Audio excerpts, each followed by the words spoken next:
ડભોઈથી statue of unity જવાના ધરમપુરી સુધી road ચાલુ વરસાદે ડાંબર રોડની કામગીરીથી લોકો અચરજ પામી ગયા હતા।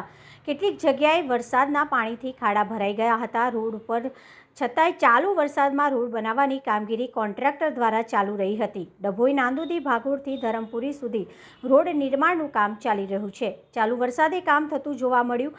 સ્ટેચ્યુ ઓફ યુનિટીને જોડતા મુખ્ય માર્ગની કામગીરીમાં બેદરકારી જોવા મળી હતી। અધિકારીઓએ રોડની કામગીરી કર્મચારીઓના ભરોસે છોડી દીધી હોવાનું જાણવામાં આવ્યું હતું। કેટલીક જગ્યાએ રોડ ઉપર પાણી ભરાઈ ગયા હોવા છતાં પણ રોડની કામગીરી કોન્ટ્રાક્ટર દ્વારા ચાલુ રાખી હતી। પાણીમાં ડાંબર પાથરતા રોડની ગુણવત્તા જળવાશે કે કેમ એ પ્રશ્ન લોકોમાં ઉદ્ભવ્યો હતો।